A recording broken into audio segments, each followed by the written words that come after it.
shady character in a gloomy pub car park. Our BBC podcast, which is called Manhunt, Finding Kevin Parle. It's on BBC Sounds, wanted for two horrendous crimes like these. I think it's only right that he stands in a court. Kevin Parle has not been convicted of the crimes that he is wanted for. That is very important to say. He is not convicted, but he is very much wanted for two murders. Yes, the murder of a 16-year-old boy called Liam Kelly in June of 2004, and another ghastly crime, the murder of a 22-year-old mother of three young children, Lucy Hargreaves, in August of 2005. Both those crimes were committed in Liverpool, and consequently, Kevin Parle has been wanted by the police and the National Crime Agency for over 16 years. Wow, that's a very long time.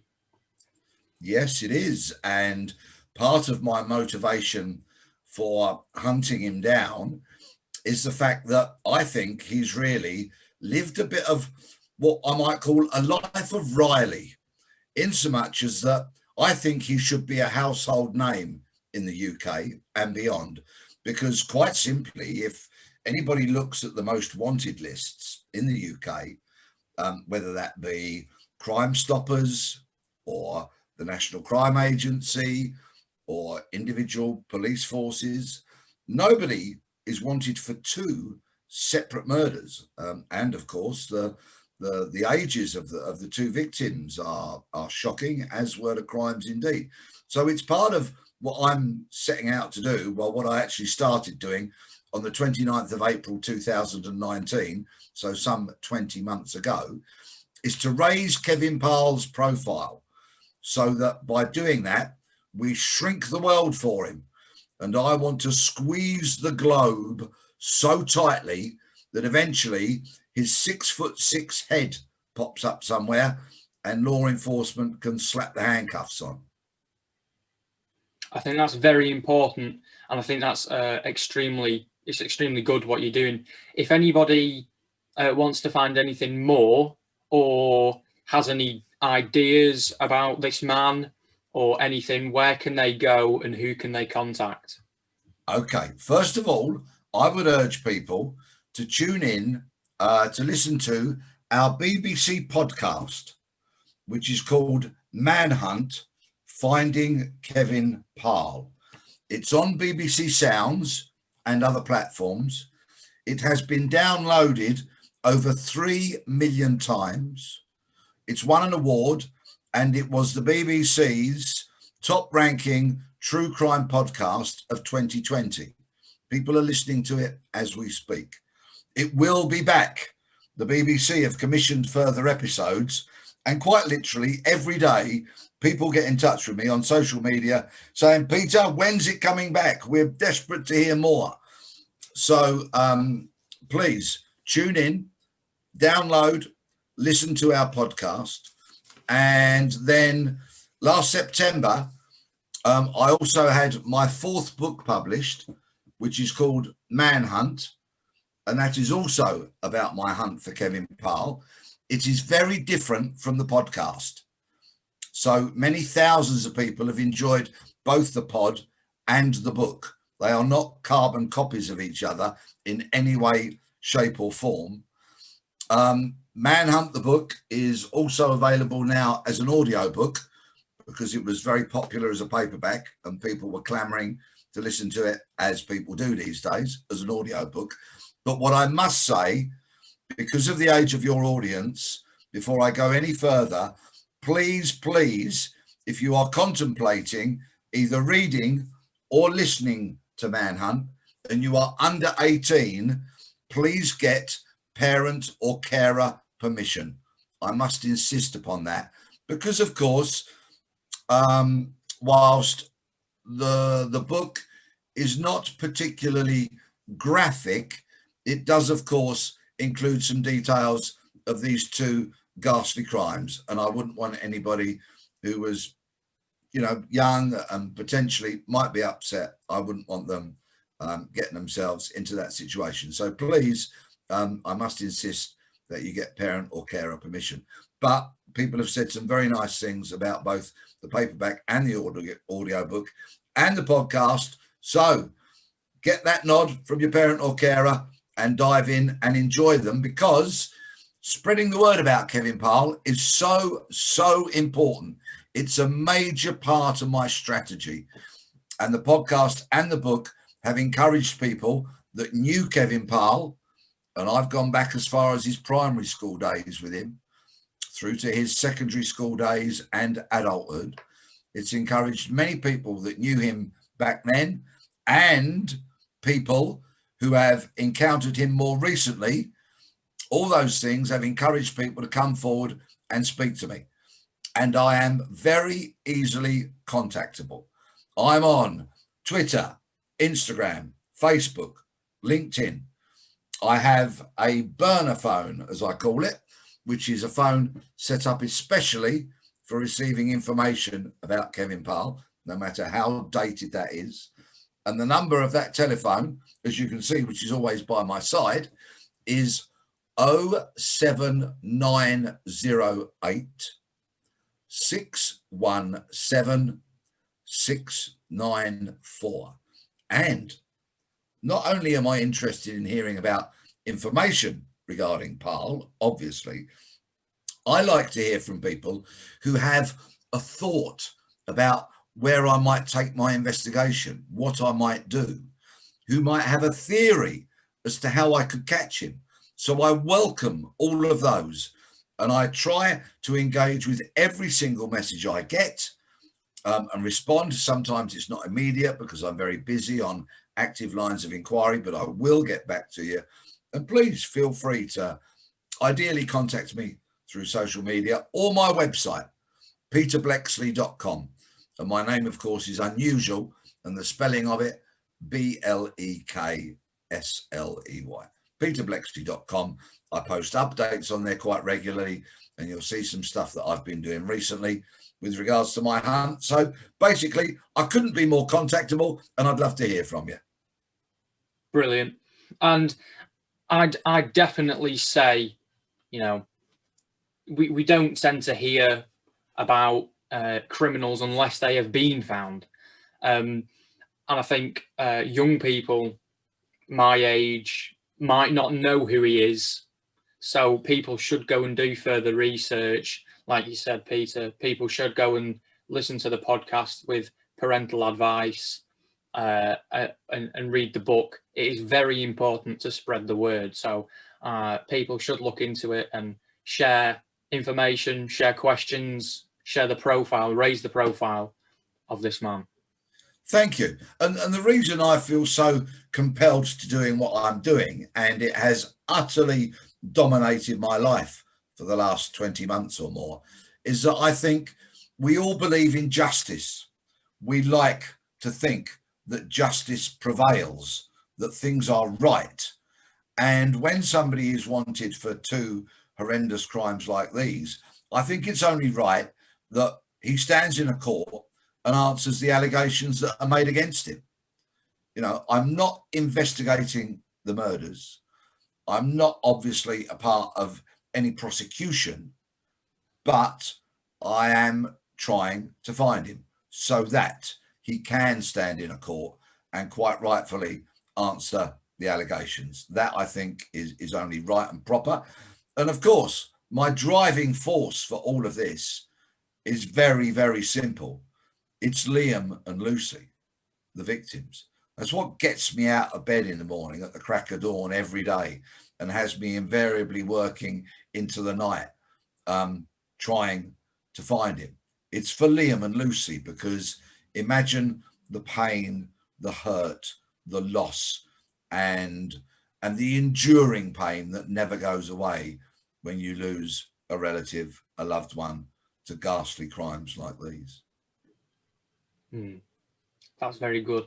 So some people might be asking, why you doing it? Why the police not doing it? So I think that kind of leads to my next question of, who are you and what is your kind of history? What was your life like? Okay. Well, I was the product of a single parent family. As a child, my dad was an alcoholic and abusive and thoroughly unpleasant. And when he left home when I was about 10 or 11 years old, quite frankly, it was good riddance to bad rubbish at the time. But of course, that left my mum having to provide for me and my elder sister. We couldn't afford the house that we'd lived in any longer, so that got sold. My mum worked full time. My sister, when I was about 12, went off to nursing, leaving me and my mum living in the flat that we then occupied. As I say, mum worked very hard. I very foolishly kind of flunked my education, really. And it's been a matter of considerable regret over the years. I don't really have a defense, but what I will say is that I was a rudderless ship. I didn't have any male role models to follow, to look up to have them to set an example, to show me how I should conduct myself as a boy, into a young man, into an adult. And I did some very foolish things that I'm not proud of in any way, shape or form, which includes mainly flunking my education. So when I left school at 16, which you could do in those days, I was a rudderless ship and I really didn't know what I was going to do. And then one night, I'd got myself a job working as a warehouseman in a chain of stores called Woolworths that were about at the time. And I loved it. You know, I was working with adults and earning money, and that was fine. But it wasn't the sort of future for myself that my mum had in mind. So one night I came home from work, and sitting in the lounge of our flat was an enormous police officer, a uniformed police officer, one of the old school local beat bobbies. And he sat me down, gave me quite a stern but engaging talking to. And before he left, he pulled out the application forms for me to join the police cadets because I was 16. I filled out the form, posted them off the following day, and a few short weeks later, with a suitable haircut, I walked through the gates of Hendon Cadet School in North London. And so my life transformed because I suddenly found people that I respected. I became disciplined and did a year and a half in the cadets, had a wonderful time, got astonishingly fit. And at 18 and a half, then became a PC and went to the training school, the police training school, which was at the other end of a large estate that the police owned in its entirety back in the day, in the late 70s. Crikey, I'm that old, but yes, it was. And then I got posted to Peckham Police Station as a young man of 18, nearly 19, Peckham in southeast London, an area of chronic social deprivation, poverty, a sizable Afro-Caribbean population. A lot of the people from the West Indies that had entered the UK in the sort of late 50s, early 60s, their children were now growing up. And it was a hotbed of crime, poverty, racism, and some really unpleasant stuff.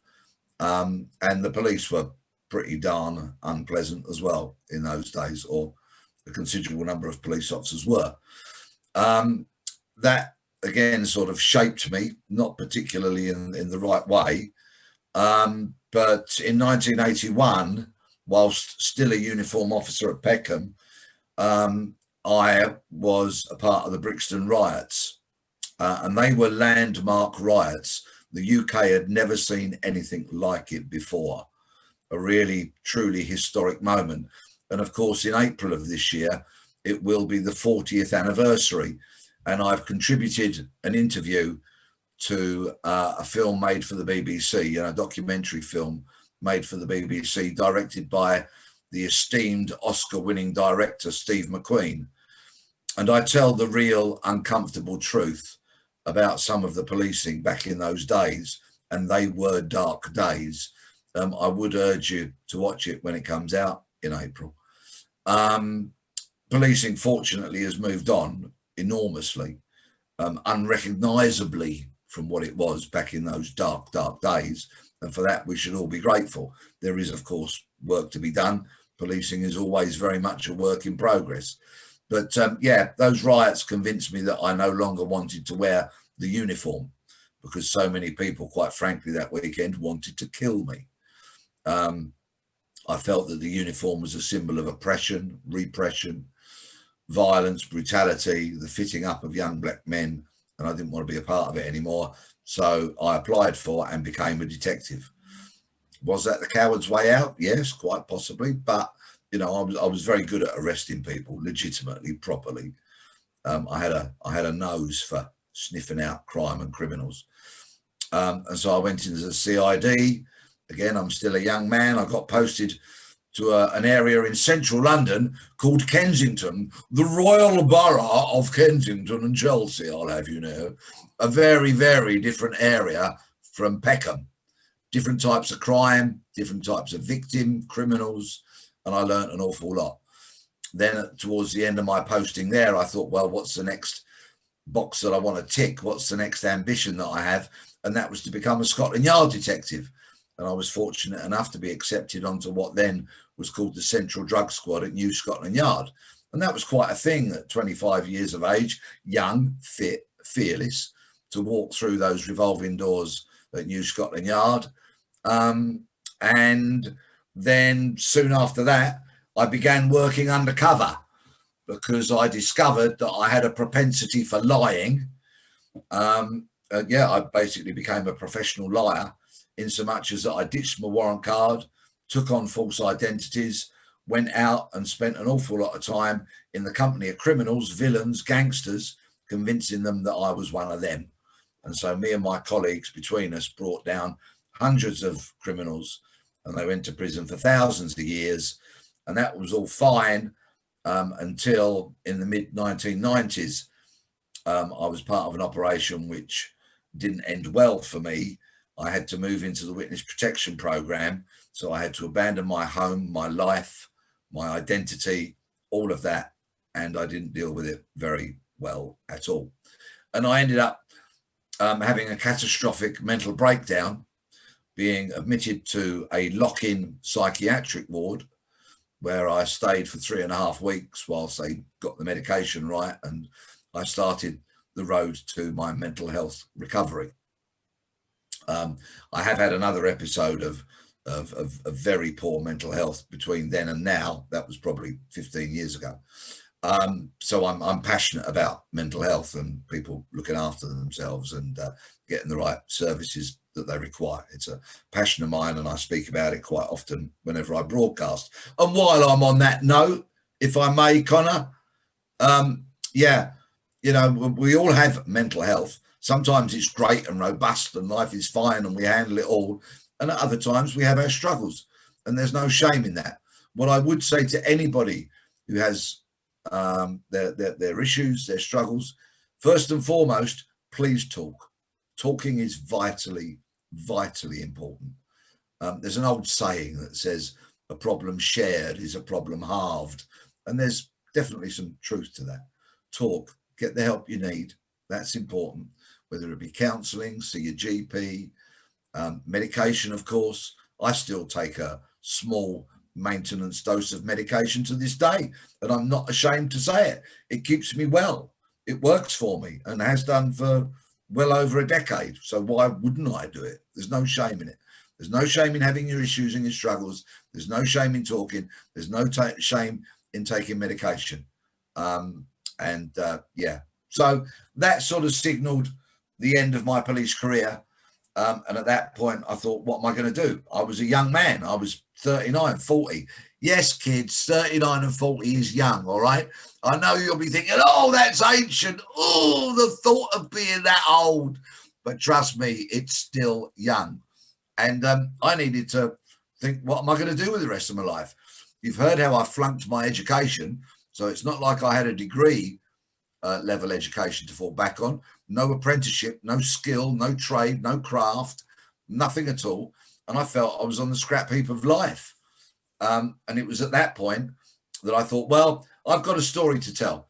I felt that I'd been dealt with quite shabbily by the police in the circumstances that led up to me having to move into the witness protection program, and how I'd subsequently been treated. So I thought, you know what? I've got lots of really exciting stories to tell about working undercover. And I have the broader story to tell about how my career came to an end. So I'm going to do it. It made me massively unpopular with a lot of my former colleagues. I mean, really unpopular, but I didn't care. You know, I had the abusive phone calls. It was kind of the just before the dawn of the internet, so to speak. So people couldn't abuse me on social media, although I'm sure if they'd had the opportunity, they would have done. But yeah, wrote the book. If you'll bear with me for going a bit off screen at the moment, because I've got a copy of it here. And so this was published, The Gangbuster was published in about 2001. It's been reprinted many, many times. This wasn't the original cover. Again, I think it's a cracking book. I'm very proud of it, and many people will bear me out on that.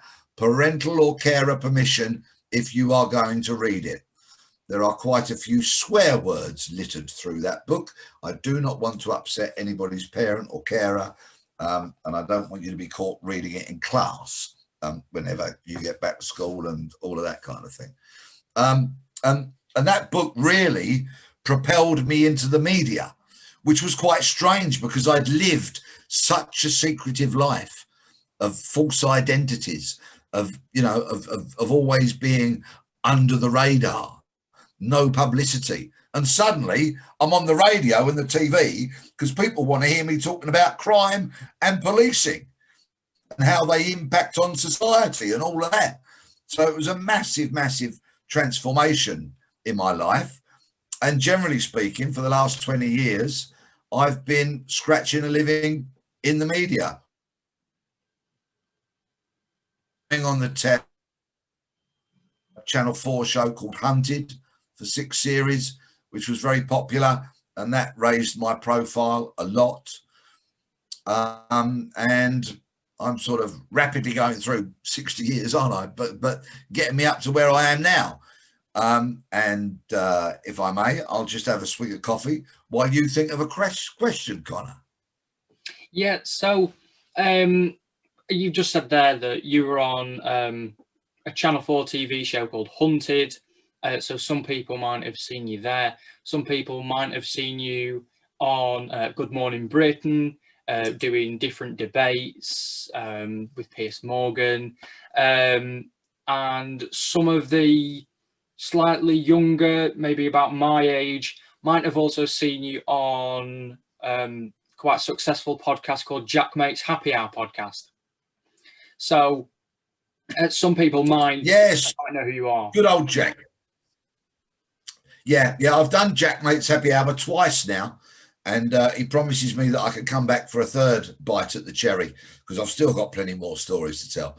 And I've had a great time on Jack Mate's. I've done another popular podcast, which is called James English Anything Goes, where he interviews a lot of gangsters, former criminals, prisoners, prison officers. And I think he's had another former cop on there. So, yeah, I've done, and I'm forever, I am basically rent-a-gob, you know what I mean? Whatever TV show, like this morning I was on the Jeremy Vine show on Channel 5, his radio show, his TV show, talking about policing the pandemic. And I'm also known as the Radio 2 policeman because I'm often on Jeremy Vine's radio show on BBC Radio 2, and I'm sure you're all far too young to listen to Radio 2. But yeah, I have the title of the Radio 2 policeman on there, and I've been going on there for years talking about many aspects of crime and policing and different things from time to time. So what I would say is, though, my job as the Radio 2 policeman does not come with a warrant card, so I don't have any powers of arrest. Yeah. So that is why I thought that it would be kind of extremely helpful or beneficial to kind of get a bit of your advice and information for a group that I'm involved with called the Lancashire Youth Commission on Crime. And we look at preventing and reducing crimes. It's recently just been set up. So the Deputy Police Crime Commissioner of Lancashire, Chris Webb, helped set it up. And we're a group of young people who come together, and we all recently we've just been put into our kind of subgroups for our main priorities.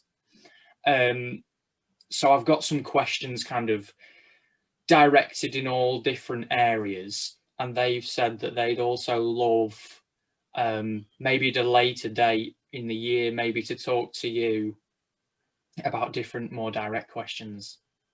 Of course, it would be a joy. I mean, huge credit to Mr. Webb for setting it up. I think it's a fantastic initiative, and I wish you every success with it. Crime prevention is always better than cure, of course, as that as that saying goes. And it's really important. It's a very multifaceted subject, from the built environment to what people can do by a physical presence. The built environment can, factor out so much crime, and architects and planners have learned so much over the years from mistakes made in the past. So, Connor, I'm all yours for the next hours or so. So, fire away with any questions you've got. Brilliant, thank you very much. So, we've said about uniformed policing for you. You felt towards the end it was the sign of oppression, and you didn't like the idea of being a uniformed police officer. Do you think that uniformed policing or policing is an issue? Do you think it is the problem still today? The men and women who do that frontline response uniform policing are heroes, undoubtedly. They respond to all those 999 calls when they have absolutely no idea what lay in store for them. Sadly, from time to time, they pay the ultimate price and lose their lives. But they are the heroes. They're the people that engage with the public tens of thousands of times every day. And they have to put up with the abuse. They have to put up with the violence. And sadly, violence against police officers is on the rise. And I don't think that our criminal courts hand down sufficient sentences to deter people from assaulting police officers. But by and large, all right, they don't always get it right. Of course they don't. Well, if you have millions of engagements with people every year, there are going to be occasions when you get it wrong. But the overwhelming majority of those men and women are courageous, heroic, dedicated public servants, and we all owe them a huge, huge debt. Sadly, there isn't enough what I would call neighbourhood policing these days, because police budgets have been so catastrophically butchered by the government in the last decade or so that police numbers have reduced dramatically. And one of the first areas to be slashed was the budgets for neighbourhood policing. I think I speak for tens of millions of people when I say we like to see a copper walking down our streets. But do we ever see that happen? Unfortunately, we don't. And I think part of the reason, not only budget cuts has led to reduced numbers, I think in the modern age, there is an awful lot of target-driven kind of stuff in whatever world it is you're in. If you're in education, your school has targets that it wants to hit with regards to exam grades, for example. And perhaps that's not a bad thing, but it's there. If you work in retail, manufacturing, there are targets to be hit in terms of what you make or what you sell. If you work in the finance industry, your bosses will invariably set targets for you to attain in the amount of financial products you sell, or the amount of money that in terms of investment that you get. So we live in a target-driven society. And I think targets are often a very dangerous thing in policing. And this all links to that whole neighbourhood policing thing. And why are they dangerous? Well, because if you are a neighbourhood cop, I'll say a beat bobby or a home beat bobby, to use some old school terminology of mine. If you're a beat bobby and your job is to engage with the community, to find out what's going on, to speak to people, to listen, to hear, to understand the concerns and what is actually happening on the streets, then that is very difficult it's very difficult to measure your effectiveness, to measure that police officer's effectiveness. Because if they were to come back to their police station after, say, an 8 or a 10-hour shift, and one of their supervisors said to them, so what did you achieve today? You know, what did you do that is measurable? They might be very hard pushed to come up with something, because they may have spent all day speaking to people, hearing things, learning things, finding out about that bad boy that lives round the corner and disappears out late at night and has a car pick him up at 1 o'clock in the morning and he returns at 4 o'clock in the morning. You know, how do you measure the effectiveness of that? What box can you tick to say, I've done this today, I've done that today, and I've done the other today?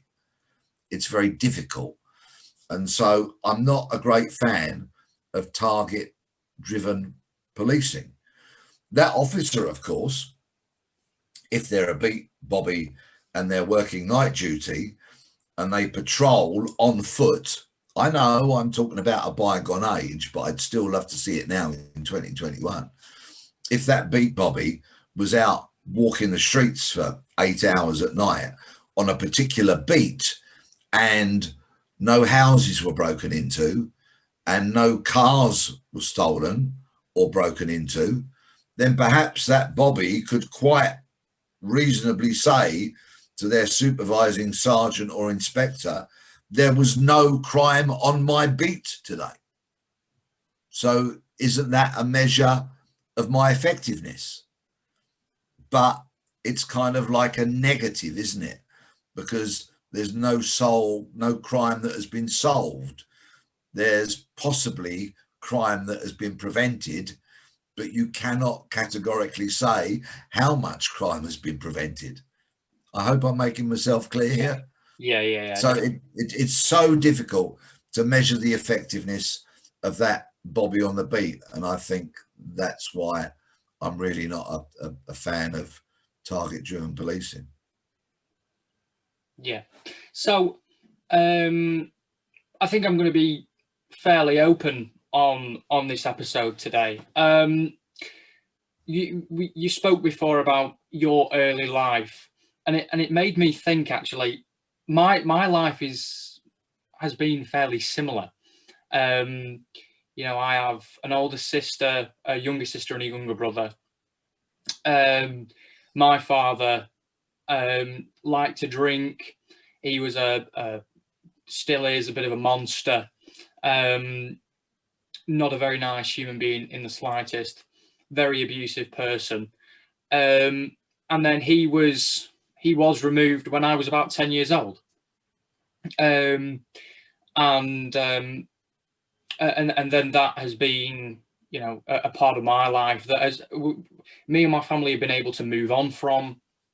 You know, there's been ups and downs. It's had its issues on my older sister's mental health, but you know, there's been good parts. We try to see it as a positive. You know, it shaped me into the person I am today. It shaped my family. It shaped my mum majorly. You know, it's done. You know, it sounds strange to say, but in a weird way, it's shaped my mum into, you know, an incredible person. So, but what it did do, it to my younger brother, because there was a lot of police, you know, there was a lot of police there trying to tackle this person who is my dad. There was police coming round doing different interviews and things. It created quite a negative image in my younger brother's head, who was. It all started when he was about 2 years old, and he's now 9. So it created for a young child, it created quite a negative thing. And one thing, he was scared of police officers, and you know, when these police officers coming in and out your house, and undercover, not undercover, non-uniformed officers as well, it kind of created an unfortunate picture in my brother's head. One officer, after a few years, came round, and my mum said, "Look, he's petrified of police officers. You know, we want to change it."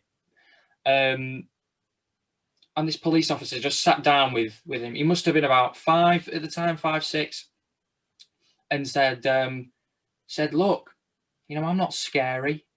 You know, he unzipped his vest and put his vest down and got different. "This is my baton, and these here are my handcuffs. You know, do you want me to put them on you and you see what it's like?" He said no, but then he said, "Oh, you can put them on me instead then." So my little brother, you know, he arrested this police officer, and it really changed the picture. You know, from that small little bit of support. So I think what I'm asking is, do you think that this is something that should be done more? Because there is, unfortunately, that level where the relationships with police aren't how everybody would like them to be. It is one priority in our commission group, is to build relationships with the police, and we need to try and sort that out. What kind of ways do you think we can do this, and how important is it for us to do? That is a beautiful story, and thank you so much for sharing it. It's a moving, heartfelt, beautiful, wonderful story, and thank you for that. And it comes back to that whole neighbourhood policing thing that I'm such a fan of, and sadly we don't have enough of, because a brilliant police officer like the one who dealt with your younger brother there might have a particular area, a beat, that is his to police and to grow links with the community and to spend time out there. And that, I think, is a wonderful thing. I fear it may not come back like we knew it, simply because of the demands and the lack of numbers. But if I were ever to run for office, and I'm not going to, but you know, that is something I would urge the police to try and reinstate, because it is so important. You know, that police officer that not only engaging with your brother, but would have a relationship with the local primary schools and secondary schools and the shops, and he'd know every butcher and baker and candlestick maker on the high street, you know, and he'd know where the bad guys live as well. And he wouldn't be afraid to knock on their door and say, "I've heard this," or "I've heard that." But of course, I may be longing wistfully for a bygone age, which is never going to come back. But your brilliant example shows how bridges are built and relationships are forged when a police officer has the time to engage with a member of the public. Obviously, our response police officers, who have got the sirens blaring and the blue lights flashing, don't have time to stop and engage with the public. And they are under such enormous pressure, with such a huge number of calls to attend to, that's not possible. But I think we need police and groups like yours that can reach out and can engage, because behind that uniform, there's a human being. And in all likelihood, it's a decent human being, a very decent human being. And I suspect that that wonderful officer who sat down with your younger brother probably got as much out of engaging with him as your brother did by engaging with that officer.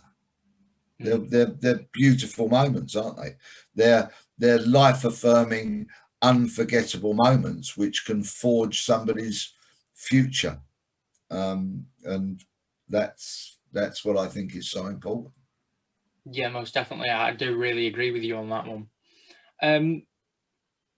So I have a friend, a family friend who she's very vocal on racism. She's very vocal on policing, and how she's had different opinions on policing. Maybe not things that have happened to her, but things that have happened to her family in the past. She's from Nigeria, and she lives in Lancashire, but a lot of her family live down in London. So she will see different ways of policing, Lancashire policing and London policing. But then, she's also got family in Nigeria, so she'll see the way the country works in Nigeria. You were a police officer in a time where race was much different to how it is now, and how different things were accepted and thought of in many different ways. What do you think the biggest thing is in terms of racism, or ideas of police being racist, or maybe not being racist, but what can we kind of do? The vile, I mean truly vile, repugnant, repulsive, racist police officers that I had the great misfortune to work side by side with, and who so appallingly influenced me as an 18, 19-year-old young man, would not survive 2 minutes in the modern police service. And hooray for that. That's what I say. We had an example this week of police officers in Hampshire being sacked. There was, they had their offices bugged, and it was clearly an office that was still mired in the 1980s with sexism and racism and all that kind of stuff. And I was delighted to hear that the Department for Professional Standards bugged the office, recorded them all talking so utterly inappropriately, and sacked them on the spot. Good. The police have moved on massively in 40 years, and I'm very pleased about that. And all those officers, every single one, not just the leaders, but the men and women on the ground, need a huge amount of credit for doing all that. And that is wonderful. Is it perfect? No. Will the occasional wrong 'un slip through the net and be employed by the police? Yes. But every day, the spaces where they've got to hide and pollute and spill their filth become less and less and less. The police service is modernising. That's not to say it's going to be a fluffy kind of organisation, because policing needs courage and skill and determination and, yes, bravery. Our police are renowned for running towards the things that so many of us would just run away from. That's what they're paid to do. That's what they do. A bomb goes off, there may be another bomb nearby. They run towards it to save lives, to potentially apprehend an offender. They're heroic, utterly heroic. Yes, in an imperfect organisation where some people, So they mustn't be complacent, and they mustn't think that the job is done and all is rosy in the garden, because as that Hampshire case that I just spoke about clearly shows, it isn't. But they have taken great strides. And it's a difficult, very difficult job to do, massively rewarding. And of course, you should treat people with respect, your colleagues and the public. And there is no room for prejudice, bias, whether that be about race, faith, sexual orientation. There's no room for any of that. But the police also have to do a very difficult job.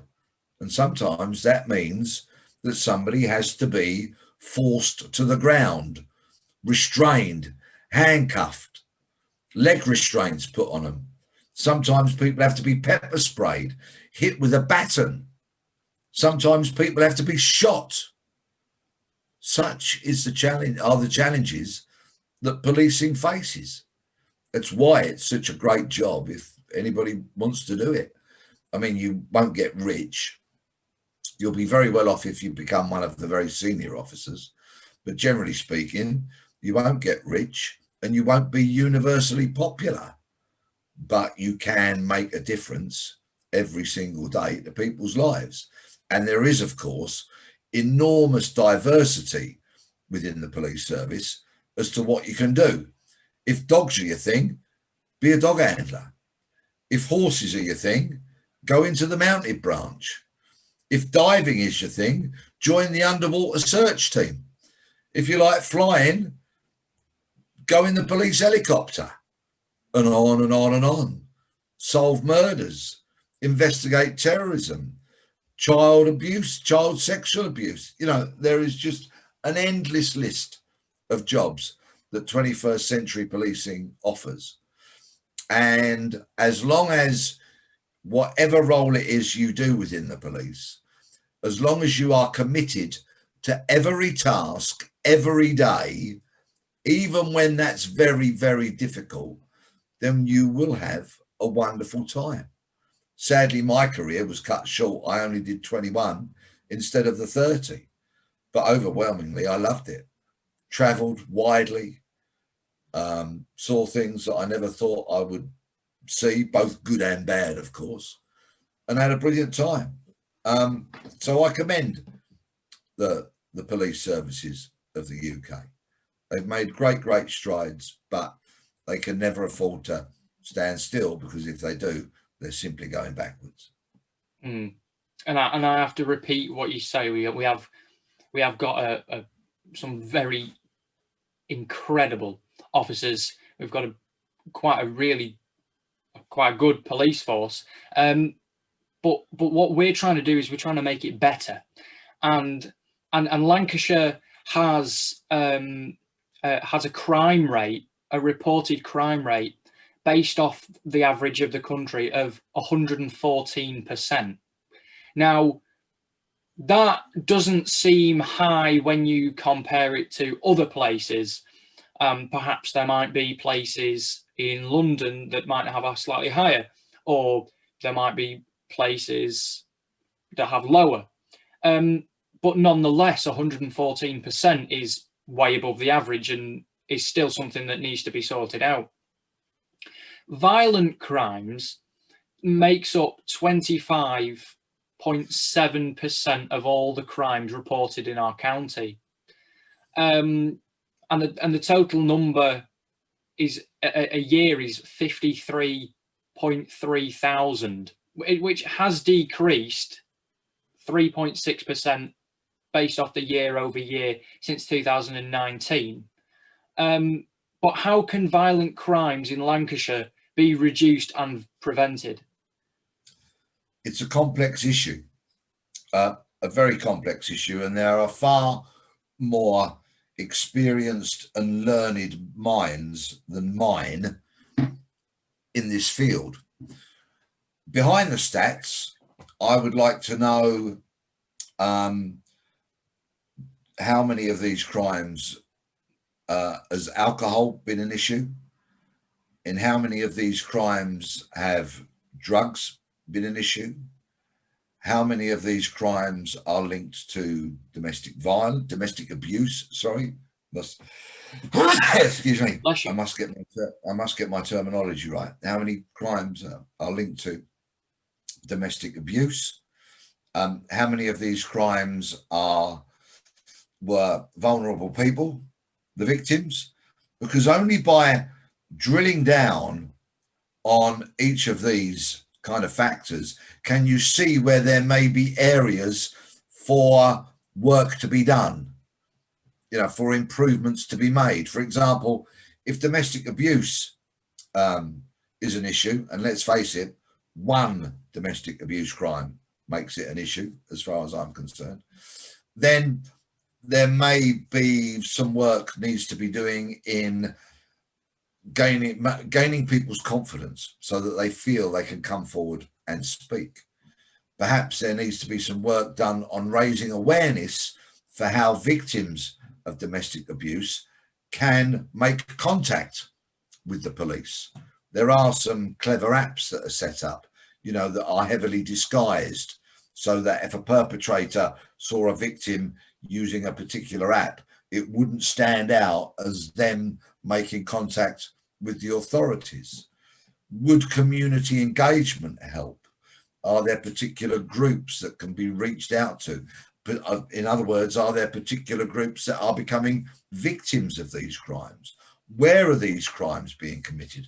At what times are these crimes being committed?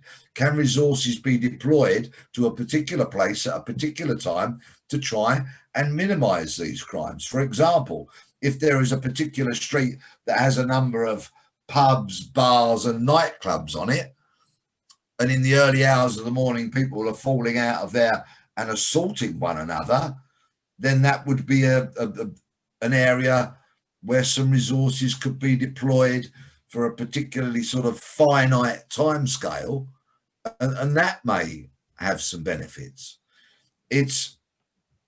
For me, my advice would be always get behind the stats if you can.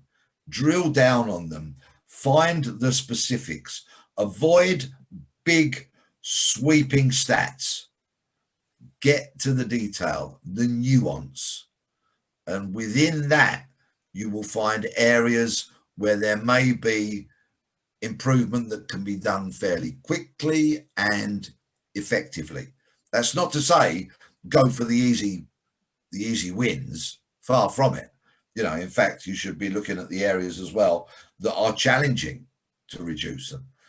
But for me, always think about the victims. For me, it's what drives my whole hunt for Kevin Parle, is Liam and Lucy. Policing is moving much more towards a victim-focused approach, but it still has a lot of work to do on that front, I hasten to add, from my experience of dealing with police, and I do. So, yeah, get behind those big, broad, sweeping stats, drill down on the detail, and see where there are areas that you can immediately attend to and reduce crime, and those that need a longer strategy. And you, Connor, just to personalize this for a moment, if I may, you are a very engaging and likable young man.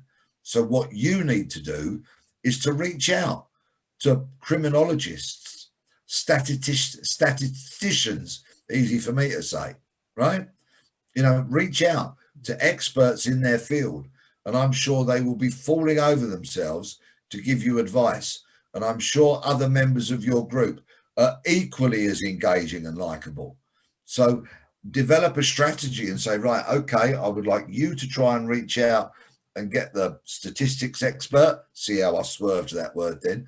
I'd like you to reach out and engage with a criminologist, a psychologist, an expert in the built environment, and all those different experts. Task yourself. You tracked me down very easily and was so persuasive that there was no way I could say no to you. So get your colleagues to do the same, then you can pool all those expertise and get behind those big sweeping stats. Drill down on the detail. So that's thank you for your kindness then, and I think that will really help and support my group. A similar question, which I'm now sure will have a similar answer. In Blackpool, which is the main town closest to where I live, drug and alcohol misuse is disturbingly high. In fact, it's that one of the highest in the entire country. But how do we tackle alcohol and drug misuse in the best way possible? Okay, I know Blackpool quite well. My oldest son, who has just turned 33, went to university in Liverpool, stayed on in Liverpool for a couple of years, and then got a job at the dungeons at Blackpool Tower, and worked there for some years. Lived in Lytham, so of course we would regularly go and visit him, and I got a bit of an insight into Blackpool. And I've always been fascinated by the Charlene Downs case as well. So you've really got me onto a subject which I will try and be as brief as I possibly can be about. And my views will not be universally popular. So young people, before you go, you're welcome to quote me, but, I want you to make your own minds up, of course. I know you're bright young people and you will, but I am absolutely passionate about the need for drug law reform. Now, much of my policing career, particularly working undercover, was against drugs gangs, be they international importers, distributors, wholesalers, operating all at the very highest echelon of the illegal drugs industry. Of course, in my uniform days and stuff, I did see unfortunate, problematic drug users at the other end of the industry. And I come from South London, so I'm no stranger to drugs. I've spent probably too much time drinking with my mates in pubs, and my mates weren't in the police. So I'm not going to beat around the bush or lie to anybody. I'm able to be such a convincing undercover cop, because I'd go to the pub, I'd go to the party, I'd go to a rave at the weekend, and drugs were all around me. I saw how people used them, took them, sold them, all that kind of stuff. It was part of the reason why I was such an effective and convincing villain. I knew the language, I'd walk the walk, I could talk the talk. I've kind of, been across the drugs industry from just about every aspect of it. And, the whole war on drugs phrase was coined in 1971 when the then president of the United States, a man called Richard Nixon, who later resigned in disgrace, gave a lecture, a speech to the United Nations in 1971, and he called drugs public enemy number one. And as a result, the media coined the expression war on drugs. The UK sort of responded by enacting the Misuse of Drugs Act of 1971, the bulk of which is still in force today. So when I went to the yard in the mid-1980s, the war on drugs was kind of at its peak. The government was throwing lots of resources in our direction, increasing the size of our squad every 6 months or so. Ronald Reagan, who was then the US president, was banging on about the war on drugs. His wife had a campaign, highly publicized campaign. Her name was Nancy Reagan. And the strapline for her campaign was just say no. Well, we all know how successful that has been, don't we? Because the demand for drugs has never been higher. Drugs is like most other industries, and it is an industry. It's all about supply and demand. And the demand for drugs just simply won't go away. So, of course, there are always people that will satisfy that demand, will supply what is wanted, what is needed. I could talk about this for hours, so I will try and keep it fairly brief, if I may. Quite simply, the war on drugs cannot and will not ever be won. End of story. We've tried it for 50 years. thrown billions of dollars, pounds, euros, yen, everything has been thrown at it. It's cost millions of lives. It will not and cannot ever be won. So we need a radical rethink. Well, actually, it's not that radical. It's just very sensible. But the politicians will take some persuading. Some already are. And what do I want to see? What do many like-minded people like me want to see? We want to see the legalization and the regulation, very important, of all currently illegal drugs. And why do I want that? Well, the demand is never going to go away. So in my vision for the whole drugs industry, we'll start at the top. There will be intergovernmental agreements. So the UK government will agree with the Bolivian, Colombian and Peruvian government to buy so many tons of coca leaves every year. Okay, coca leaves are generally speaking kind of worthless. They only have their value when they are processed and turned into cocaine, which, as we speak, people will be shoveling up their noses the length and breadth of the UK, in fact, all over the modernised world. Intergovernmental agreements. So the coca leaves are, in essence, a fair trade product. So farmers get a fair price for it. They are lifted out of poverty. They can educate their children. And with sufficient law and order support, they will no longer be in the hands, in the grip, under the terror of drugs gangs, criminals with machine guns. They'll be growing and providing a government crop, or a crop that their government will sanction the selling of. Sounds good to me. Coca leaves will then be shipped in their tons across the high seas. Because they're virtually worthless, there will be no piracy, because there's no point hijacking a tanker full of coca leaves, because unless you've got an enormous processing plant, it's a worthless thing. So piracy won't be a thing. The coca leaves will arrive in the UK and they will then be manufactured into the cocaine. Same for opium poppies. So we will pay the farmers in Afghanistan, Northwest Pakistan and other producer countries, we will pay them a fair trade price for their fair trade product. It will be grown ethically, you know, in terms of hydration, hydroponics, whatever is needed.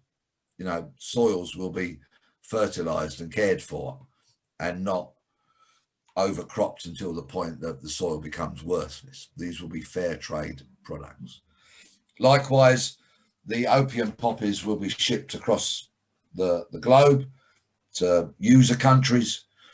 There won't be piracy because they're essentially valueless until they're processed.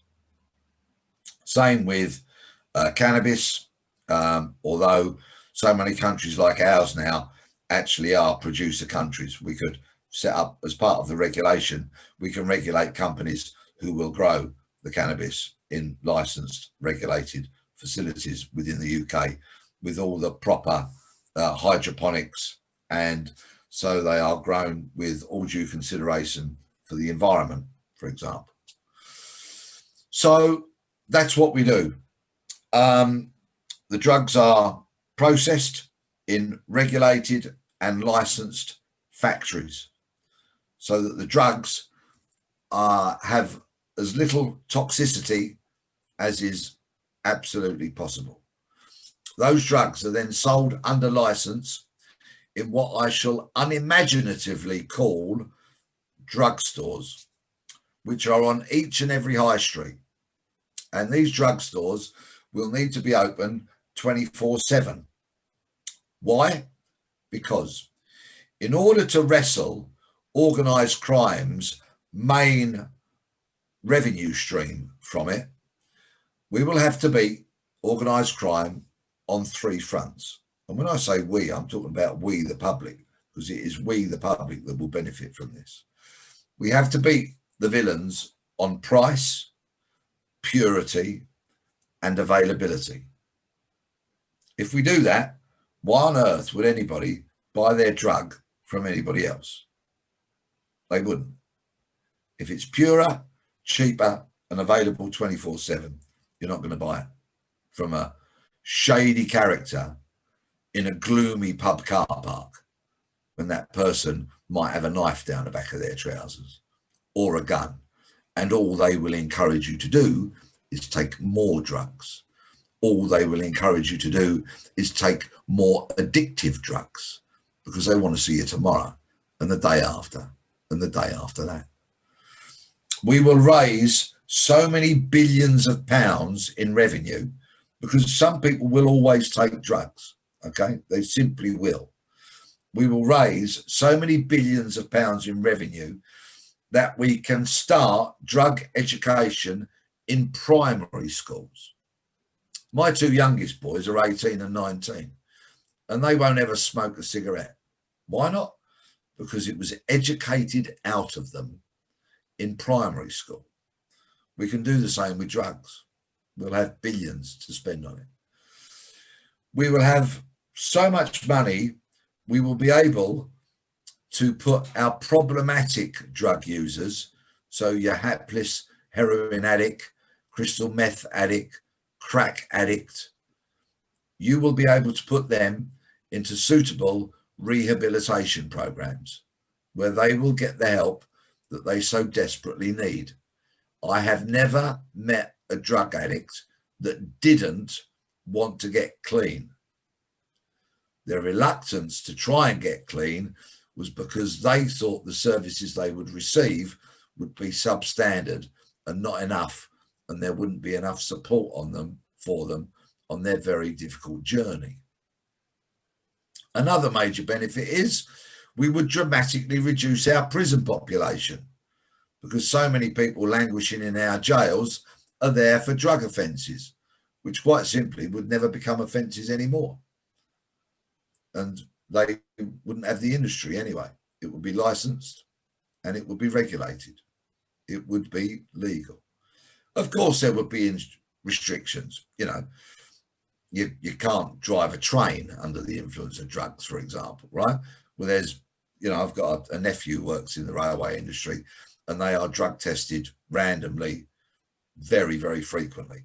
Same for people that fly aeroplanes. Anybody that drove a vehicle or operated machinery, you know, there would be legislation brought in that would mean they could be randomly drug tested at any time. And those people would need to be. That would be right and proper. There might be a spike in drug use to start with as curiosity gets the better of people. But in the long term, we would reduce harm, we would raise money, and we would wrestle the industry away from organised crime. Now, we're not going to live in a crime-free nirvana where we can all go to the shops and leave our front doors open. I'm not that naive. That ain't going to happen because some people only ever want to pursue a life of crime. But look at crime these days. So much of it is morphing online. They will find another way as long as there is sufficient political and public support and resolve for this. We can make it happen. And let me tell you, it will happen in your lifetimes. Absolutely guaranteed.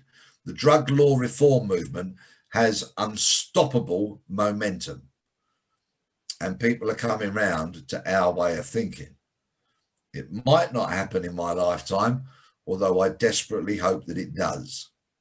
Now, if any young person, parents are watching this and they take great offence to what I've said, then I am disappointed that you're upset, but I'm not going to apologise for what I've said because anybody who's 16 years or over is perfectly old enough to listen to me, make their own views, take your views on board and come to their own viewpoint. So I make no apology for that. If anybody feels that my words were inappropriate for a youthful audience, then please contact me via peterbleksley.com and we can have a discussion about it. But that, in a nutshell, is my vision for what I would like to see happen to what is now the illegal drugs industry, and I hope will one day become a licensed and regulated industry. That was very interesting, and I hadn't really thought of it like that. I think people might be able to find on YouTube.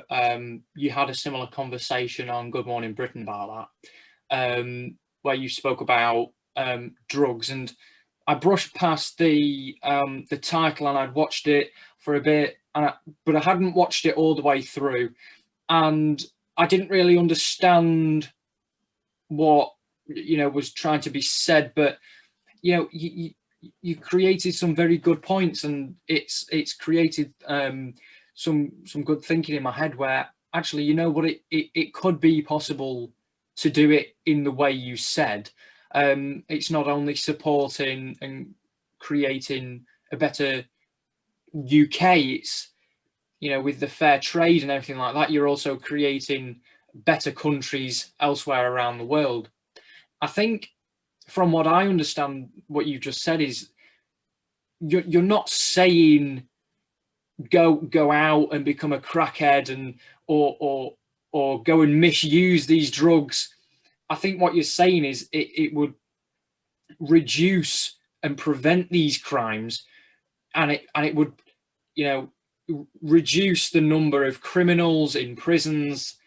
It could perhaps it would create a safer place.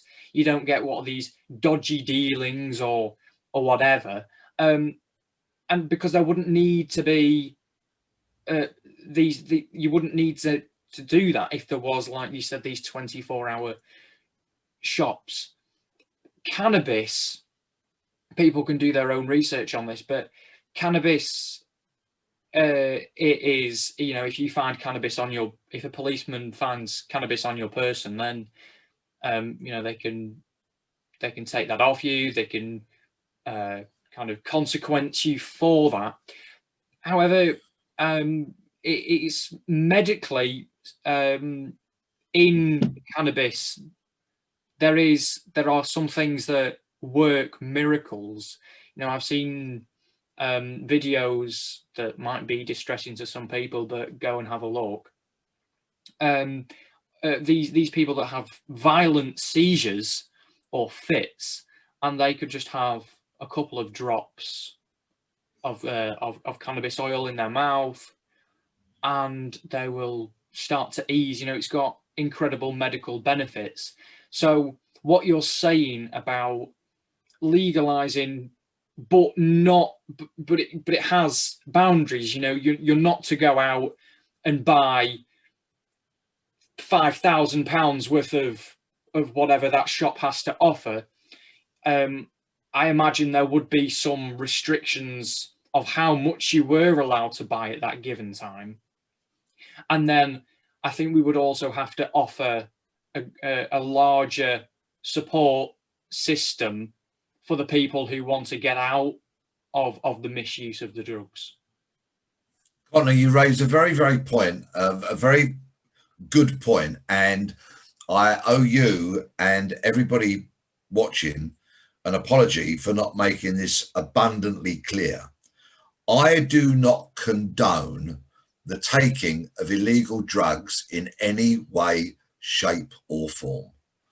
On the contrary, okay, I have not touched an illegal drug for 17 years, and they've been the best 17 years of my life.